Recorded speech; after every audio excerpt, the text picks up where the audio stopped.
All right, ladies and gentlemen. So if you guys have been following the situation with Steam, you would be aware of all the issues that are happening right now where payment processing credit card companies are pressuring Steam to delist and remove certain adult games from Steam. Now, these credit card companies are also being pressured by a certain feminist group that we spoke about in yesterday's video. This feminist group is filled with women that are unbelievably angry at everything in their lives, and they blame men for everything. That they're specifically targeting things that they know are male dominated to some extent, like video games, anime, manga, etc. Right? So they're coming after Steam. And the reason why they're coming after Steam is because Steam has notoriously always been a pretty free and open platform. Yes, they have banned certain games in the past before, but those are games that have been so egregious that they were damn near illegal, right? So they've made those decisions and banned those games, but they never were really going crazy like they are now. This is one of the biggest stories that we are going to have in modern times, because this is going to be, when we look back on it 5 years from now, it's either going to be something that we laugh at and say, wow, that was stupid, or we're going to look back 5 years from now and say that was the beginning of the slippery slope. That was the beginning of where things started to really go downhill. And I fear that it's probably going to be the latter. So Valve apparently has confirmed openly that credit card companies have pressured it to delist certain adult games from Steam. And again, it's not a great precedent to have. MasterCard, all these companies, it says, we were recently notified that certain games on Steam may violate the rules and standards set forth by our payment processors and their related card networks and banks, said Valve. As a result, we are retiring those games from being sold on the Steam store. So this is a trickle-down effect, right, where the feminists go after the payment processors, and the payment processors then go after, digital retailers or retailers in general. I just don't understand where we now are in a world, and this has been happening with anime, manga, guns, all this stuff. It's more of a rhetorical question, but I don't understand where we started to go down this road of payment processors now becoming publishers. I don't understand where they thought they got that power from. I don't understand where they thought they could be the arbiters of what's legal, what's not, what's allowed, what's not allowed. I don't understand how they can tell adults what they can consume and not consume in terms of fiction, no matter how raunchy it may be. I don't understand where they became the ones who were able to say yes or no to any of that. I don't understand that. It really is absolutely ridiculous. And then on top of that, you also have the feminist crusade that is currently happening, that is pushing out this narrative about how terrible and evil all these games are. And yet for some reason, they are not going after smut books, right? These women, they get angry at video games, are the same women who do not get angry at some of the nastiest books that anybody on the planet can read.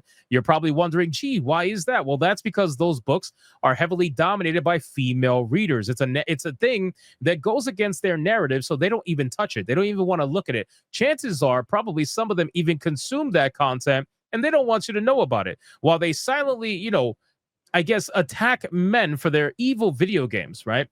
So they also tend to ignore OnlyFans. They tend to ignore all the other stuff that are female dominated, but they're more so focused on the male dominated stuff, which is video games. But anyway, let's continue. Valve's reaching out to devs impacted by the change, apparently. They're going to be issuing app credits should they have another game they would like to distribute on Steam in the future. Just, so long as those games get the seal of approval from Valve's payment processors, I suppose. I cannot believe that I'm in a world where I have to agree with somebody from PC Gamer. That's how you know things are getting bad. If I have to agree with someone from PC Gamer and their sarcasm towards Steam, it really is crazy. To be fair, to the house that Gabe Newell built, I don't think it has much of a choice, which again, I also understand that Steam does not have much of a choice. Steam does not have their own payment processor. Steam does not have a way to take your money for their games that they're selling. They don't have a way to do that. So their payment processors are the only way they could take money. So right now, they really don't have a fucking choice. It's either that or they close down business because the payment processors are all going to stop supporting Steam. Or at least that's what they probably think anyway. Valve explicitly said that it was removing the offending games because loss of payment methods would prevent customers from being able to purchase other titles and game content on Steam. It seems quite clear to me from those kinds of statements that Valve's chafing a little under payment processor tyranny, but I suspect even Steam can't really go toe to toe with the likes of Visa and MasterCard. But the thing is, I feel like they can, right? If Steam wants to, Steam has been able to get themselves into a lot of different markets. They've been able to implement different systems that are basically ran by themselves. If Steam really wanted to, if Gabe really wanted to invest in the time, the energy to make a payment processor for himself, I'm sure that he could. The thing is, I don't know if they want to. Valve didn't say which games specifically have been yoinked off Steam as a result of the credit card companies throwing their weight around, but I don't think it takes Poirot to put this one together.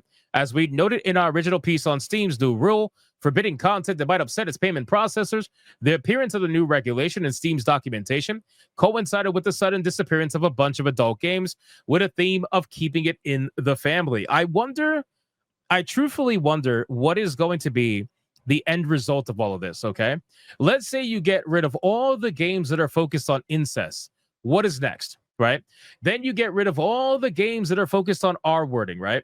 And then what is next? Then you get rid of all the games that are focused. At what point do we say that all of these rules are based over the ever-changing feeling of a bunch of women who are running a feminist group?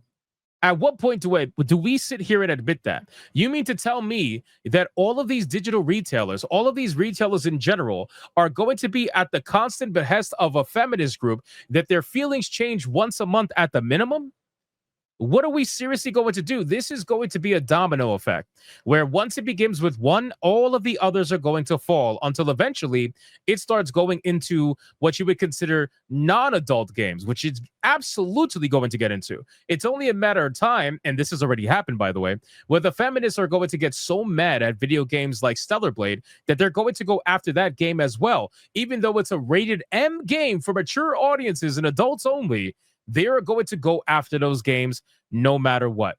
Guaranteed. That's the entire point. It's not about stopping here. You think this is going to make them happy? Oh, no. This is not going to make them happy. It's only going to embolden them to continue going to make them eventually happy, which is taking away everything that they view men enjoy. That's really what it is.